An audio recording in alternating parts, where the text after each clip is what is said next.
Good morning, all. I'm going to pause here for just a few seconds while people are continuing to roll in. Welcome this morning. I know I'm always grateful we get people from all over the country that join us on these webinars, and I hope the weather is good wherever you're at.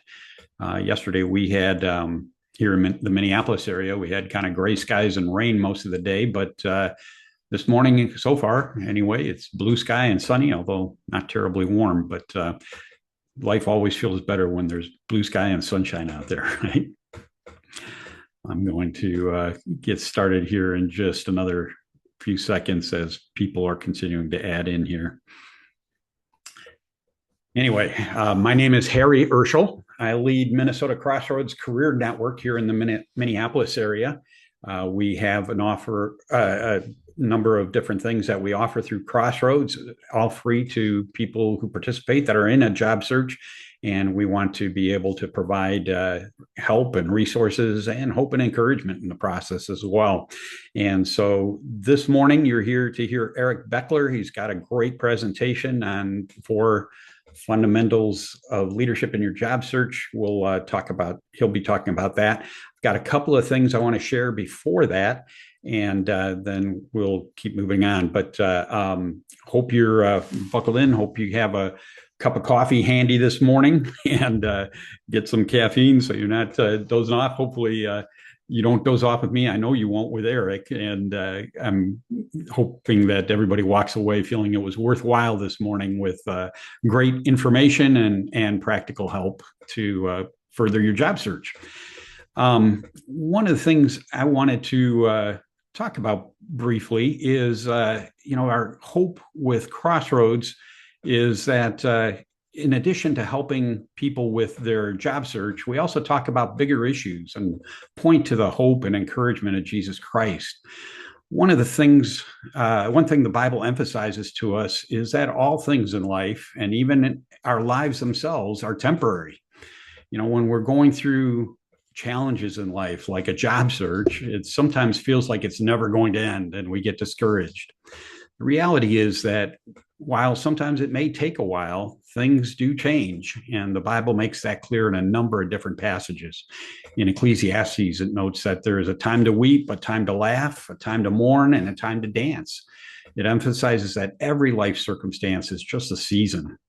In 2 Corinthians, it points out that in the scheme of things, our suffering and trials are a light momentary affliction compared to eternity.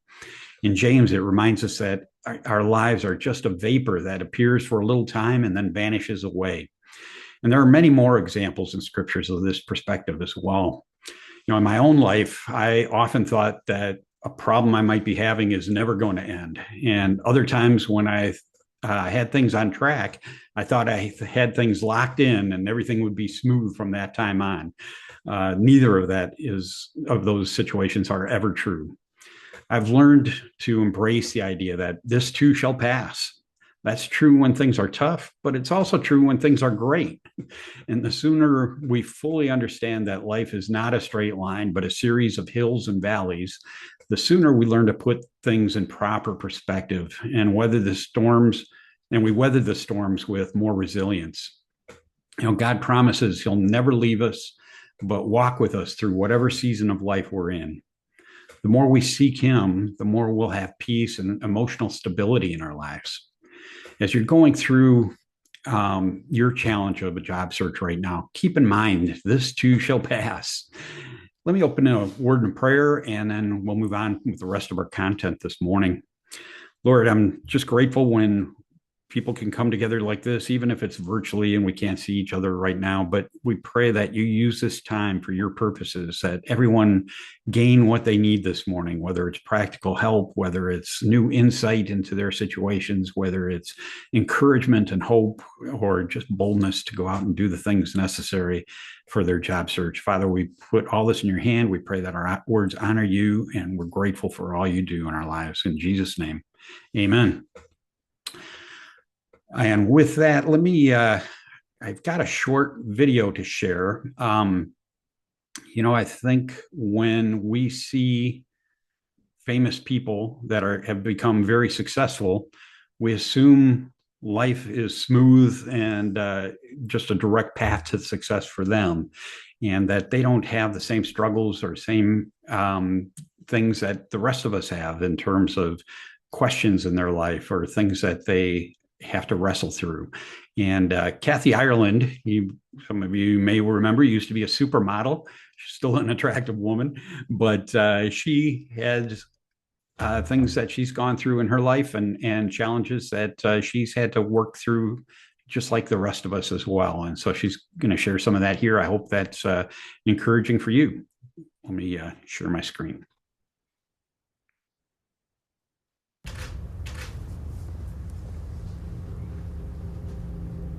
My room was at the end of a really long, dark hallway, and I later learned from other girls who stayed there before me that they referred to that room as the dungeon.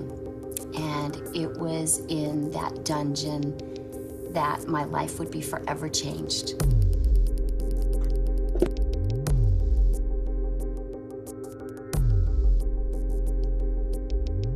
I don't remember a time that I didn't believe in God. Just always knew that he was there, but I didn't know him, and I didn't know that I didn't know him. As a kid, I would pray at times, but it was about me. It was when I needed something. But there was a part of me that was kind of scared of God. The church that I attended as a child, the leader there would kind of yell, and I didn't feel his love there. It kind of imposed what this man was doing on what God was all about. When I was a teenager, my mom got saved. And Mom was really quiet about her faith in the beginning. But I was noticing this transformation in her, and I liked what I saw. I went off to Paris to start modeling, and it sounds so much more glamorous than it was. I was 18 years old, and I was traveling alone. I was staying in a home where I didn't feel comfortable, to the extent that any time I spent in that home, I would basically lock myself in my room. And I later learned from other girls who stayed there before me that they referred to that room as the dungeon. It was the middle of the night, and I had jet lag, and unbeknownst to me, Mom had slipped a Bible in my suitcase. I'd never read a Bible in my life. And it was out of jet lag and boredom and loneliness that I picked it up, and I randomly opened up to the Gospel of Matthew.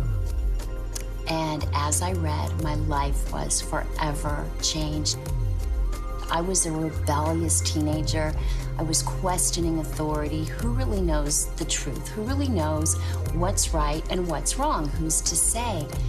And I knew that what I was holding in my hands was the truth. I think one of the things that grabbed a hold of me was that Jesus wasn't anything like I thought. He wasn't condemning. He wasn't yelling. He was loving, and he was leading. And particularly as a young woman out in the world for the first time, in a world that oftentimes felt dominated by men of questionable character, it gave me such comfort to know that Jesus loves women and honors them. And Jesus Christ became my Lord, my Savior, my best friend. But I regret that I remained such a baby Christian for so long. I would continue to read the Word, but I would just read the same passages over and over. And there were other verses I would come across, and I thought, surely it must be a typo, or it doesn't pertain to me, or some justification. And I believed the lie that it was too complicated, or that I didn't need it. Yeah, if you asked me, I was a Christian. He was in my life. I loved him. I had him. But I was trying to mold God into what I wanted him to be, rather than allowing him to mold me into the person he made me to be. One of my sins is the sin of self-reliance, being a control freak. And I think probably one of the most difficult things was giving up that control to God. I was at a women's retreat years ago, and as I was praying, I felt the Lord speak to me. He said, "You say I'm your first priority, but I'm not."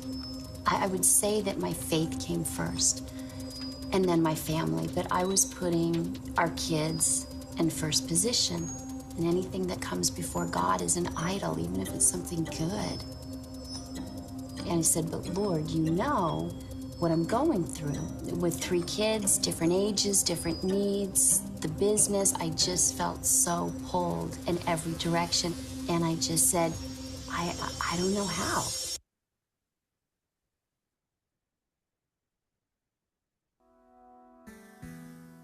And he said, "Trust me in this.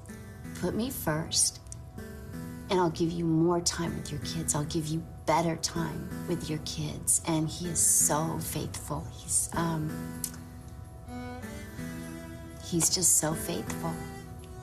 For me, I just started getting up earlier and spending time with him, and it would start out gradually, and then, now I can't get enough. And he's our perfect father. He made us, he knows us. And by putting him first, it's incredible how he equips us and gives us exactly what we need.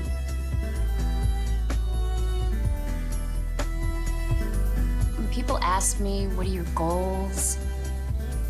My goal in life is to grow closer to Jesus each day, to follow his lead for me, to stay on his path, to be obedient, and it's just day by day.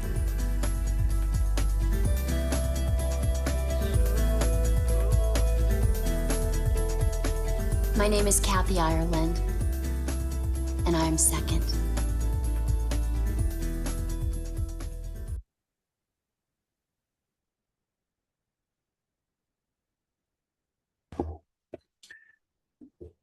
I think for a lot of people, it's surprising to hear a story like that from somebody that has fame in some field that you don't think of as having a strong faith. But I think as she has grown and developed in her own faith over the years, come to realize that we all have the big questions to ask in our lives. And I just found that very encouraging. With that, I'm really glad to introduce Eric Beckler. Eric is joining us from across town here this morning. He's on the St. Paul side. I'm on the Minneapolis side of the river, but he has had a tremendous corporate career himself, and for the last 15 years has been doing leadership development and training, and has an organization that he leads that works with small companies you've never heard of, like Target Corporation and 3M, and trains and develops their leaders within the organization. And he's also wrote a book called The 4 Fundamental Forces of Leadership, and he's going to apply that to your job search. And I know you'll be able to get a lot of good insight and perhaps a different perspective of how you're approaching things in your own job search. With that, I'm glad to turn it over to you. Welcome, Eric, and you've got the next hour. Well, thank you, Harry. I really appreciate the introduction. Appreciate everyone who's come here on the call to be able to kind of listen to some ramblings of what I have. Some few housekeeping items, excuse me, before we start. The only way you'll be able to interact is to be able to go through the chat. There'll be the ability to kind of have me answer some questions if you have them at the end. So if something pops up, feel free to go and pop it in the chat, and we'll go over at the end. We'll probably take 35 or 45 minutes, so we'll probably get you out of here a little bit early. Let me share my screen here. I'd like to start with a story. It's a story that revolves around basketball. This is me at a Timberwolves game at the end of the 2017-18 season, where I was awarded the Junior NBA Minnesota Coach of the Year. And it was really interesting. I ended up getting a call about a month before this from someone from the Timberwolves and Lynx talking about this program that they had that was looking to recognize youth coaches in the area for the good things they've been doing. And I had connections within the basketball community and through other areas. And I'm like, boy, this is really kind of interesting. I'd really like to help and see what I can do. And this gentleman, Steve, was continuing to go and talk about the program. And I'm like, okay, how can I help? Where's the ask? Where's the ask? And he told me that I had won the award. And I didn't know the award existed or anything like that. And it was really interesting. It was really humbling to be able to go and get it, because I got that call in 2018, but in 2011, I actually did the strongest thing I ever did in my life when I was in the middle and the deepest part of a 10-year case of high-functioning depression. And I was coaching at the time, and I was a horrible coach. I actually had some kids decide that they didn't want to play basketball anymore because of what I had done as a coach and the poor job that I had done. I was a poor husband. I was a poor father. Excuse me. And to think that 7 years earlier, I was actually out of coaching, trying to go and get some help. I ended up, through the period of my depression, went and saw a therapist and started through a journey of sitting and figuring out what I was doing when I was happy, when I loved people, when things were going pretty well. And it was interesting that come 2015, as I started doing the work and started feeling stronger, I ended up going and started coaching again with a basketball team that I used as guinea pigs. And I told them that from that moment on, they had my unconditional love. And this was a group of sixth grade boys. And you can imagine what a group of sixth grade boys would do when someone in authority was telling them that they had his unconditional love. And that's what ended up becoming what I termed as the 4 fundamental forces of leadership. I ended up working there, and then what we'll end up going through in time. And one of the things that I do is talk about success and what I call respecting success. And I'll get into what respect is defined as here in a little bit. Excuse me. But where we all kind of deem success is wrong. Many times we end up thinking that success happens high up at the pinnacle, at the summit. We hit our sales numbers, we hit our production numbers, we found a new job that we like, that pays us a decent amount of money. But where success actually happens, and where we learn this, is that it happens down at the bottom, the things that we do to prepare, the tasks and processes that we use on a daily basis with love, as well as the other of the fundamental forces, to be able to go and make ourselves successful.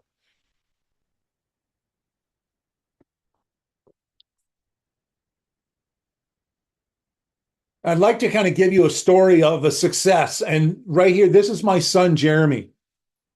He graduated a few years ago from Carleton College, where he played basketball, obviously.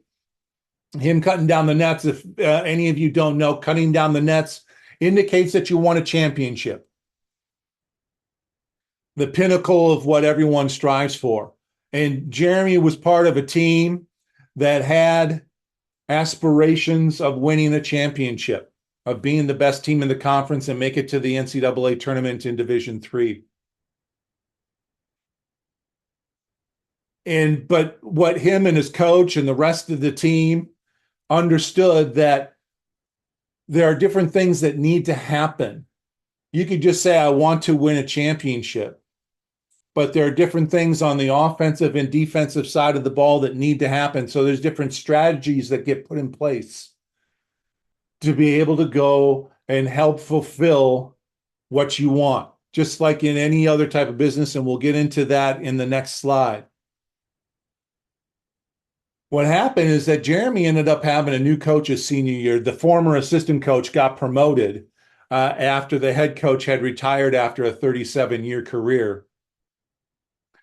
Implemented some new things and new strategies, and ended up, because he had some different strategies on the offensive and defensive side of the ball, ended up setting up some different things to be able to go and practice differently, to be able to go and work on the schemes and the fundamental skills that are necessary to be able to go and build out a winning team. Within those practices that happen every day were different drills. Here's the offense that we're running. Here are the different plays that we have. We're going to do shooting drills. Here's how I want you to be able to go and drive to the basket, be able to play off of 2 feet, be able to make decisions to be able to go and pass the ball out to an open shooter, or to be able to go and take the shot yourself and go through contact. The interesting thing is, every single team in the conference that Jeremy was in, and every single team in the nation, does these things. They have strategies. They set up their practice schedules very similarly. They have similar drills. Well, what's really interesting is that during these drills, they work on specific skills. And I mentioned a couple of them, whether it be rebounding, whether it be shooting, whether it be defensive footwork, it could be setting screens. All those things are the same as well across every single team. And in Division III, what's really interesting is that we all know Division I, the big teams that are in the big dance are athletic and strong, and there are some differences there. At Division III, there really aren't physical differences between the players that go on. There's something unique that happens to be able to go and make one team better than the other. I posit that through all the skills that get done in the drills and the practice that goes and fulfills the strategy and hits the KPIs, is that there are character traits. The way that you go and practice your skills, the way that you go and look at drills to be able to go and do things just a little bit better, a little bit differently, that go and make things successful, that lead you to be able to cut down the nets at the end when you ended up finding your job, or when you end up getting the job after your free agency ends, to be able to go and say that you're successful, not because you got the job, but because you went through the processes that were better than everyone else. Now, let me put this in a marketing example, something that maybe a lot more of us will be able to go and connect with. Let's say a company wants to be able to go into a new customer segment, and they have some KPIs regarding new customer growth, whether that be in a territory, whether that be in a specific customer segment, what have you. There are different things that need to get done for that new customer growth KPI to be able to happen. We set up a strategy of segmentation, of understanding who that individual is, who that key customer happens to be, what their demographic and psychographic profiles look like, what their key triggers are. Within that customer segmentation strategy, there are acquisition programs that are put forth to be able to go and engage sales once marketing has had a chance to be able to go and nurture them and be able to go and enable a conversation. Within that, For an acquisition program, there's a creative brief that's done that goes and outlines everything that needs to get done, who the customer is, what the products that we're looking to be able to go and put forth, why they might be interested, what are some of the key traits, all these different things that go on for the design and writing people to be able to go and do their job to the best of their ability. But what makes one marketer better than the next, better than the one right next to them? What makes one marketer successful, quote unquote, and the other one not as successful? I dare say that it's the use of the 4 fundamental forces of leadership that go and express leadership in love, respect, service, and fun. And we'll get into each one of those here in a little bit. But again, just like in the basketball example with marketing, you could go and look at, you could think that success happens at the top of the pyramid, at the top of the mountain. Where success lies is how you go and handle the tasks, the daily grind, the processes that you end up doing every single time. That's where success lies, down at the bottom of the pyramid. Now, as I mentioned, we got ourselves about a half hour or so, and there's only so much that I could go and talk about regarding the 4 fundamental forces in the time that we have. But if you are interested in learning some more about that, as Harry mentioned, I do have a book that's available in print, e-reader, and audiobook. I do half-day workshops on the 4 fundamental forces of leadership, and I do coaching. As Harry mentioned, I work on leadership development in a lot of companies, large and small. So if there's some things that you'd like to know a little bit more about the 4 fundamental forces, then feel free to be able to reach out to me, connect with me on LinkedIn, and we'll schedule out some time to be able to go and meet. If I could, I'd like to be able to go and take some time to be able to go and talk about each of these 4 fundamental forces a little bit in detail, to give you an idea of where I'm talking about, how they kind of came to be. Now, I'm using Jeremy again here, but the first of the fundamental forces, not necessarily the most important. Each one of them have their own role. But the first one here that I talk about here is a 4 fundamental forces is love. Love for yourself, love for teammates, love for learning, even love for the process and the grind, the bureaucracy that's involved with a job search, with being able to go and implement a new operational plan, what have you. So when I talk about love, some people think about it as the love and the connection between people, and that's definitely true. And there are many faith traditions that end up talking about love. And this doesn't necessarily go and meet any of the criteria and connect with Christianity or any others. But it's that connection to others, connection to self, maybe connection to a higher power.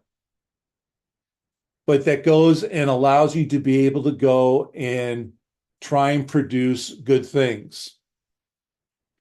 How do you go and help a teammate out? How do you help that process? How do you go and work with learning to be able to go and make sure things happen? Now, this photo that I have is of the Carleton team again, and you'll see Jeremy, he's third from the left. You can see how intently they're going and looking at the person there on the far left, and that gentleman's name is Brad Lee. Brad was a senior captain on that team, but didn't see the floor. His impact happened in practice and from the bench. But you can see how intently the players are looking at Brad, listening to what he says. This picture is from the MIAC championship game against St. John's, in which Carleton ended up destroying St. John's. So if there are any Johnnies out there, I feel bad for you. If you're any Carleton Knights, you can celebrate and enjoy. But the last words that came out of that huddle before they broke and ended up winning that game was, I love you guys. They had a connection with one another that nothing could separate.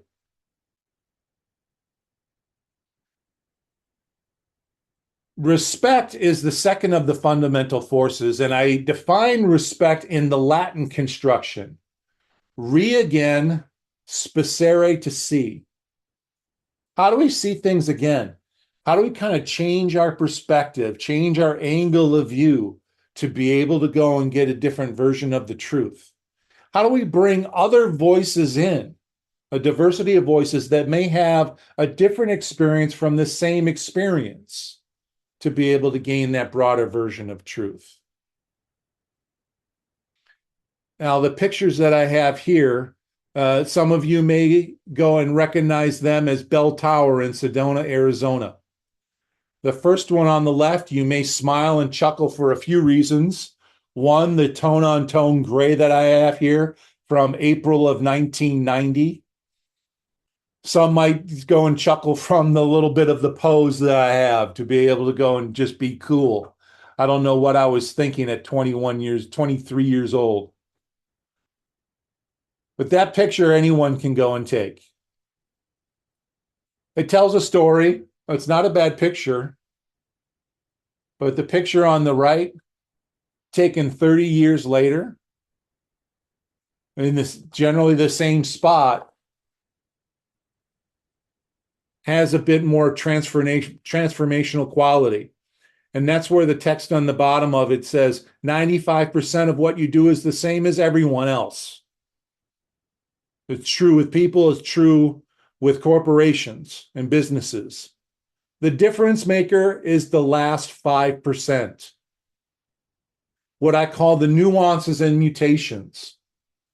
And for those that are in job search, those that are free agents, that 5% is being able to identify the unique things that you've been able to do, the unique things that you had fun doing, that you could see yourself doing again, that others at your level haven't. You could be a vice president on this call, you could be a manager on this call, you could be in between. At your level, you're in a reasonably solid position. There's not many like you. But within that position, you're a dime a dozen. Ones that are able to go and see their skills and abilities and desires differently, to see what the mutations and the nuances are, will be able to communicate those in different ways, would be able to go and ask questions differently of the people that they're trying to talk with in networking and interviews, to be able to go and get at those stories that go and show that extra 5%. Service is the third of the four fundamental forces of leadership. And this picture is me with a player that I coached for a couple of years named Alex. Alex was a nice talent. This is him in 8th grade. But Alex had some kind of emotional issues. He got frustrated very easily. He got down on himself and he got down on teammates pretty easily. And it was important for me to be able to work with him to help him understand where those emotions were coming from, the impact that it was having on himself and his teammates and the game. My job in serving him was to be able to help him have self-satisfaction in the knowledge that he's done the best that he could with the resources that he's had. And that's how I define service. Helping someone be successful, being the best that they can be. It's not necessarily winning the game, getting the sales number, getting a job. It's doing the best that you can. And within that is accountability. The act of holding yourself, holding others, holding your mission, holding the bureaucracy accountable is an act of service. It's actually also an act of love. Because if you've had conversations, tough conversations with employees about their performance, or you've had tough conversations put on to you about your performance, whether it be you, whether it be that other person, they've actually shown you an act of love by putting themselves out there to have that type of conversation, like I'm having there with Alex.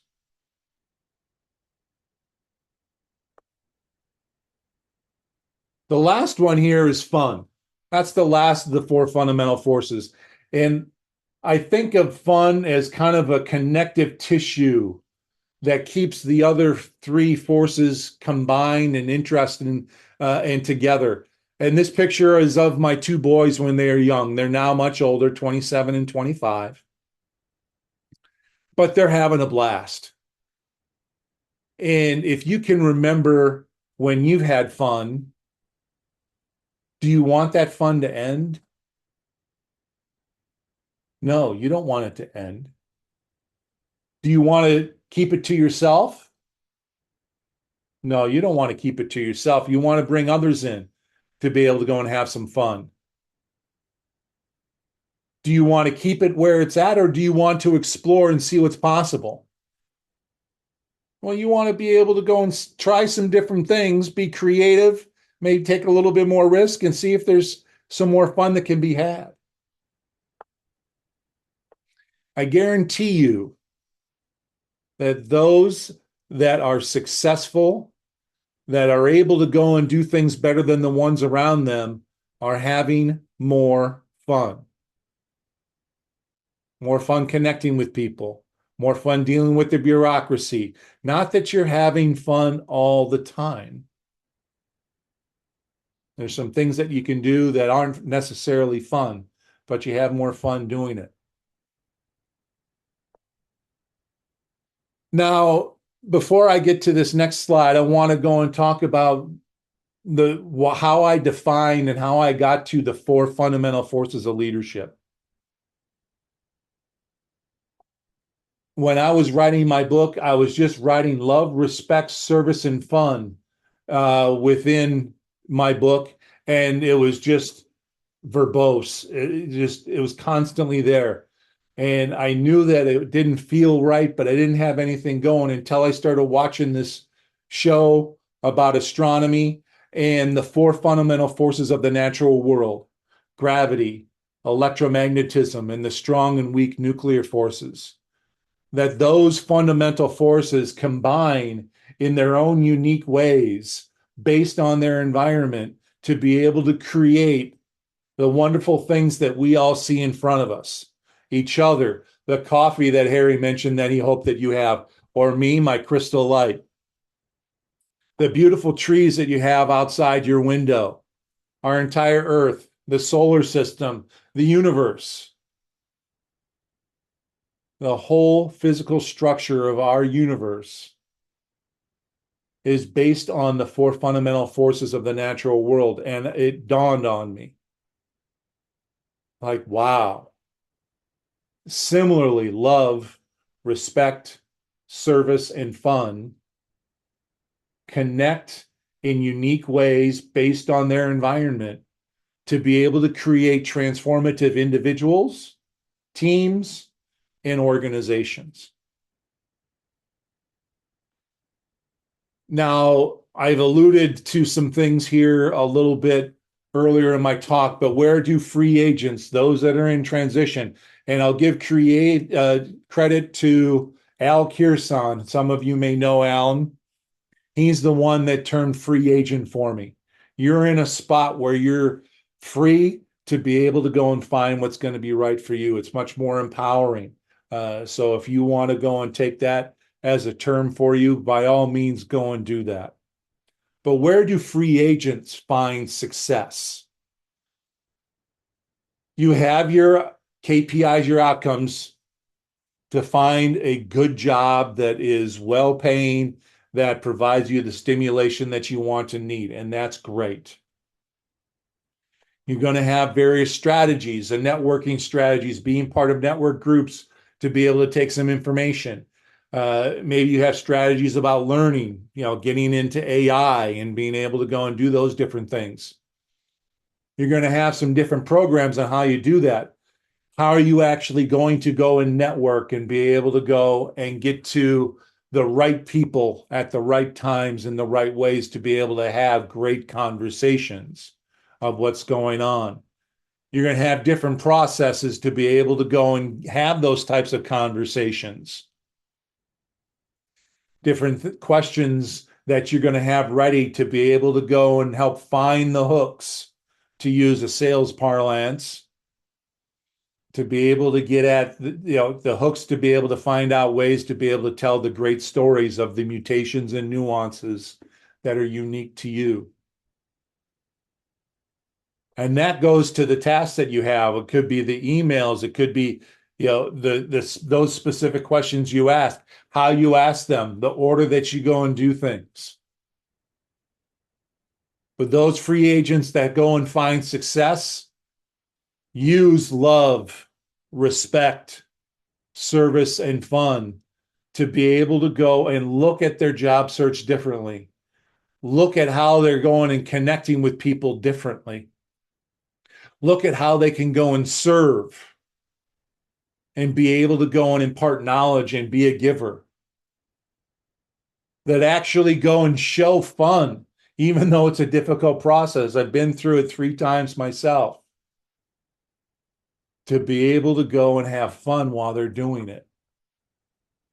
Real success lies in the things that you do on a daily basis. Now, there's one thing that I have, and I do this in a different talk and in a different half-day workshop that I have called Communicating Across Differences. And maybe this might help you. And it's talking about being able to go and speak at other people's frequencies.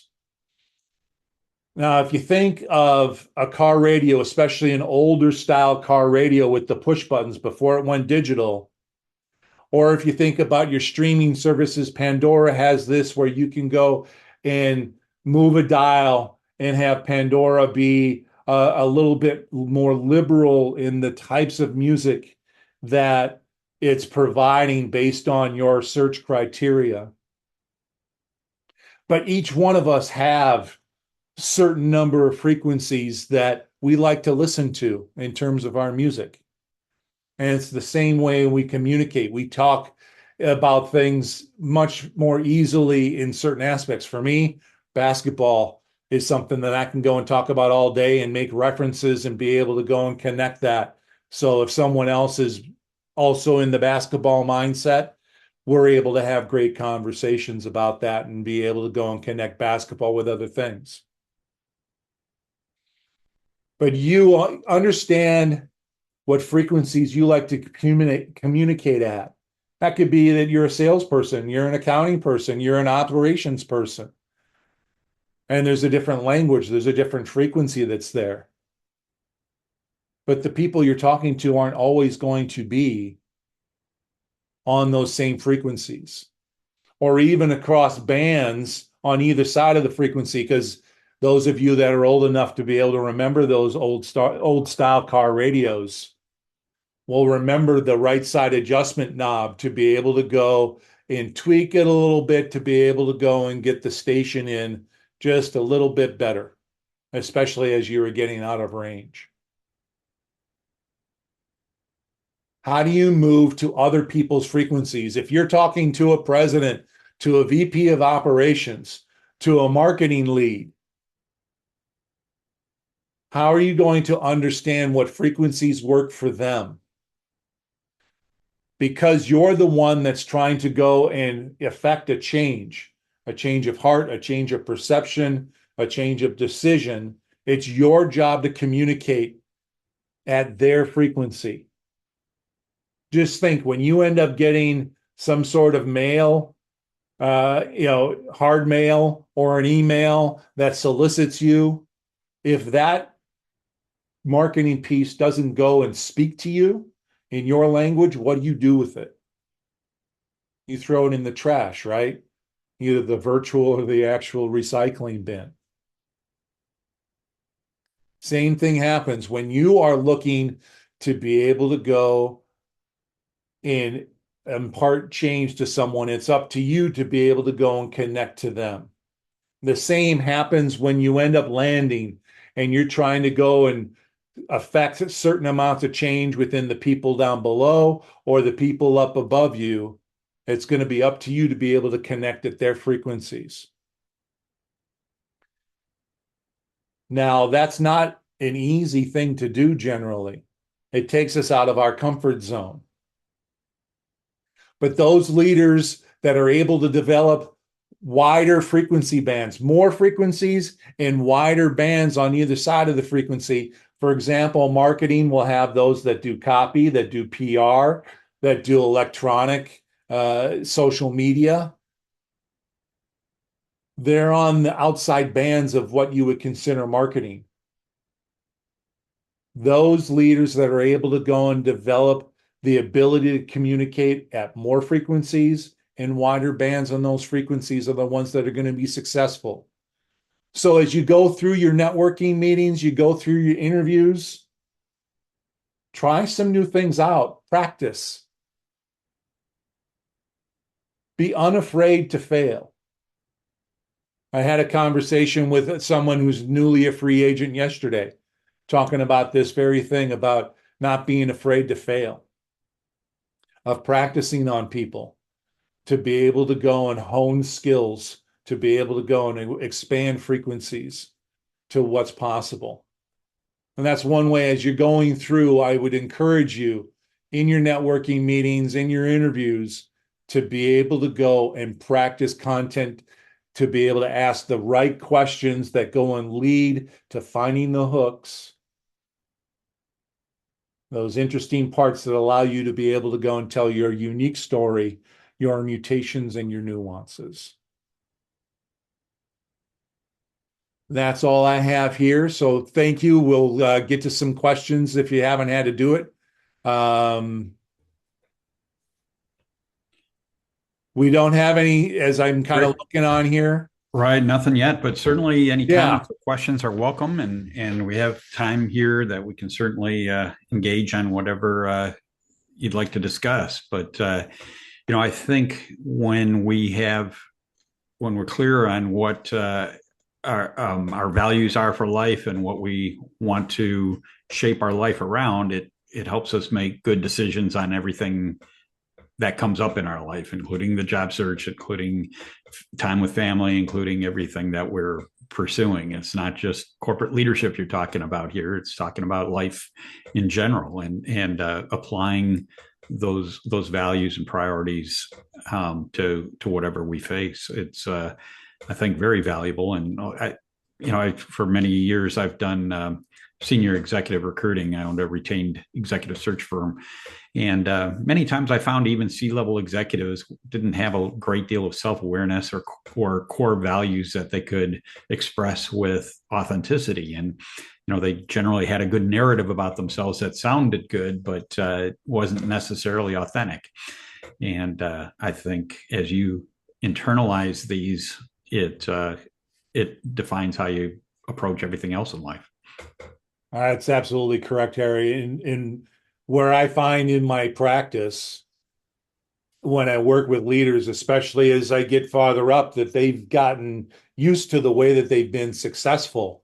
And they have these blinders on to say, okay, I'm going to utilize what has worked for me in the past. And I work with them quite a bit to respect situations, to be able to open up to possibilities that they might not have considered before, and help them be able to go and communicate in different ways to be able to go and solve solutions that they have previously found a little bit intractable. Absolutely. What have you, what are maybe some examples of specific people that you thought applying these things made a pretty dramatic change in either how they led in their work environment or changed their lives otherwise? There was one executive that I was coaching, at Target who came from Amazon, two very different cultures. And the Amazon is very, kind of not team oriented. If you kind of ask for help, you're seen as weak, whereas Target is very much more of a team oriented culture. And I went with this individual and I told him, first of all, that he had my unconditional love. I used the first one as a leader that I used as a guinea pig. And I mentioned the sixth grade boys and how they looked. Imagine what a senior leader who was at Amazon, now at Target, would think of me going and telling him that he had my unconditional love. He was kind of skeptical and he went, okay. What the putting forth of unconditional love, it's a very provocative term, but it goes and puts the leader, puts the individual on notice to be able to actually act that way. And by the time that I was done with this individual after a year, he said, Eric, you helped me learn how to love my team. He saw his team in completely new ways. Yeah. And how they would be able to go and do their daily tasks and how he would be able to go and serve them. And his boss had told me he had never seen, he never thought he would see the type of leadership growth that he would have seen out of this person, but for the coaching that we had gone through. So it was something that just went and hit me really hard, that it worked. I love that. For myself, I think we all have a tendency to become judgmental and see people and make assumptions about them that may or may not be true. And, based on their behavior or response to something or whatever it is. And my prayer has been for years that God help me see people through his eyes, where he knows the full story that I don't know, rather than my own eyes. And when I look for that, then you get a different perspective, and that unconditional love comes out, and you do see and treat people differently. Someone's asking, how do you deal with autocratic leadership? Well, that's an interesting question. And when it comes to coaching and everything, I don't always connect the greatest with everybody. There's certain ones that connect well with what I have, and if they're ready and open to be able to have some things. But autocratic leaders, it gets into the aspect of helping them understand or become aware that there are some different reasons why something isn't working, that their team isn't engaged, that they're not hitting numbers, and having them look in the mirror and recognize not necessarily that they're autocratic, but there are things that could be done potentially differently in what's going on. And just like in basketball, there's aspects of a coach or a leader, a manager who should be a coach as well, to be able to go and help someone practice specific fundamentals. So I get down into those fundamental processes and skills and tasks, the bottom of the pyramid, to be able to go and say, hey, let's try something differently. Ask some questions, ask for some help, some insight. Do something a little bit differently and see what comes back and what works, what doesn't work, to be able to build up some muscle memory in some of those areas. Sometimes I'll go into areas in their past, because I like to work with folks that have done some things extracurricular growing up and connect with how coaches or teachers had impacted them, or how they ended up dealing with situations then that weren't necessarily autocratic, that they can go and take into some other areas. So autocratic leadership is a little bit different. But it just takes a little bit more time.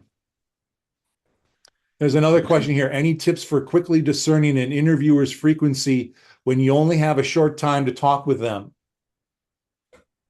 Yes, there's an aspect. One, you're going to know, hopefully, you do some pre-work. Either it's a customer, it could be someone new in the building that you need to find out about, that you've done some work to be able to find out what they're like, what they enjoy, understanding their function and what they're trying to do. So doing some pre-work beforehand to be able to do that.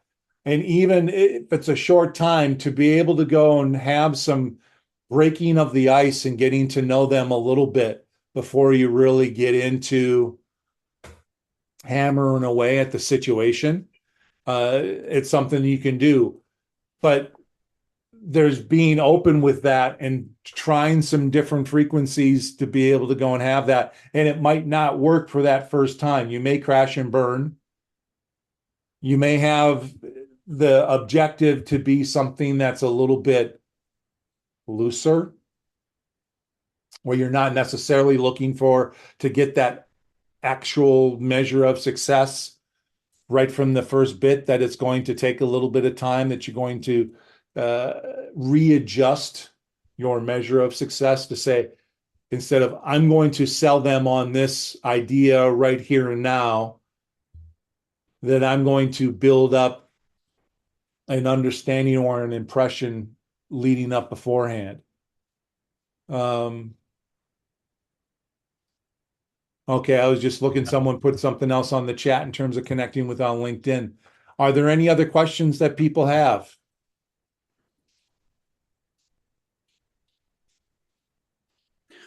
Tell them to connect with me, LOL. Thank you, Tracy. Yeah, that's great. Send them in the right direction. Eric, thank you so much. I think great information, great insight for people to think about and apply in their own lives. And I'm grateful for the time that you've been willing to share this morning. One of the things that I've really come to appreciate with Crossroads is we've had a lot of great speakers and topics that come up, and you're an example of one of them. So appreciate your time this morning. I want to take just a few short minutes here to kind of do an overview of everything else we offer through Crossroads so that you can take advantage of everything else as well. We want to provide help and support in every way we can. And I think, as I'll mention again here in a minute, but the job search can be really discouraging and tough. And so getting fresh information on a regular basis, getting some encouragement and hope and moral support is so critical to avoid that emotional roller coaster. And we want to be able to provide all of that. And so let me share my screen here, and I'll run through a number of things that you can get plugged into as well to help your job search along. And just a moment. It's not coming up. Here we go. Okay, hopefully you're seeing that here shortly. But everything we offer through Crossroads is on our website at mncrossroads.com. Some of you may have found out about this webinar this morning through the national Crossroads site at crossroadscareer.org. And there are a lot of other great resources there as well. So I really encourage you to take advantage of both of those. But here locally in the Twin Cities area, you can find all the events coming up. Some are in person, some are online. And so even if you're not local to the Twin Cities, there are a number of things that you can get plugged into here as well. And so we have events, we have online classes, we have all kinds of other resources. I'll describe all that for you. And we also have a job board. Now that's going to be applicable for local people here because it's local companies that advertise, but there are a number of companies that know what we do and that great people attend Crossroads. And so they post on our job board, and I keep hearing that they hire great people through us. So when you apply or respond to one of the postings on there, make sure you mention that you found out about it through Crossroads, and very often that you get special it gets flagged for special attention for that. So, not as populated of a job board as Indeed or LinkedIn, but certainly there's a lot of great career opportunities on there. So check that out regularly. But as I mentioned, everything's on our website at mncrossroads.com. Our kind of pattern for presentations each month is that the first Thursday morning is a topic like this in person only at Grace Church in Eden Prairie. And then we also have our networking group that meets after that presentation in order for you to be able to share contacts and leads and ideas with others and receive as well. In the second Thursday evening of each month, we're on the other side of town in Woodbury at Woodbury Lutheran Church, and we have another topic and speaker presenting there in that evening. And the third Thursday morning is a webinar online, and that's what you're attending now. So each month we have all three of those first 3 weeks of every month where we have different topics. You can find all the details and who's coming up next and where they're at on our website. Look for the seminars page. On a weekly basis, there's a number of things you can take advantage of too. So we have our Networking with Grace group, which is just focused networking where you can share leads and contacts and ideas with each other. And Wes Tang typically leads that for us. He does a fantastic job of making sure everybody walks out with something each month or each week. And the first Thursday of each month is in person only at Grace Church, but every following Thursday each month is online. So they will be meeting at 9 o'clock this morning online. You do need to register on the website, look for the networking page in order to get the Zoom link to be able to participate in that session this morning. But it's a great way to stay connected with others and get some leads and ideas. We're big believers in prayer support and that we can take anything to God that we're going through. And so we have a prayer request page on our website. We have a team of people that pray for you regularly anyway, but you can register a specific request on the website and they will pray for you specifically. But we also have a soul care group. And so if you feel like the emotional and spiritual journey has just been really tough for you during this job search process, find the details on the website and we'll have somebody reach out to you and set up some time when you can talk on a more regular basis to kind of help you navigate through that process. The meat and potatoes and where we go into the most depth on effective job search is on our online classes. We have a new one starting each month. And so there's one scheduled for July coming up, and you can find the details online. We just started one in June here recently, but multi-week, anywhere from 5 to 8 weeks, depending on the facilitator. But we cover every aspect of a successful job search, starting with attitude and getting in the right frame of mind for all this, and assessments so you can be more articulate about what makes you unique. And we talk a lot about networking and resume best practices, interviewing, negotiating and selecting the right job, and much more. And I think as important and as good as the content is to give you confidence that you're doing the right things for your job search, I think equally important is just that weekly check-in and accountability with others that are in the same boat, getting some new encouragement, moral support, and getting new spring in your step to get through the next week. So that kind of evening out that roller coaster of emotions you go through. Each week, we also talk through what's God's perspective of your job search in your life, because I think that gives you a great deal of peace and stability in your life as well. So we, as I mentioned, have a new class starting each month, and you can find the details on the website and register there to get plugged into the next one. We have a LinkedIn group. If you put MN Crossroads Career Network into the search box in LinkedIn, you'll find two things. One is our company page, which I encourage you to follow because it helps us get the word out to more people. As we have more followers, our group becomes more visible, or the company page becomes more visible, and people become aware that we exist. But beyond that, we also have a LinkedIn group. And if you register for that group, you can get plugged into a lot of information that gets posted there on job search help from recruiters around the area that are in there.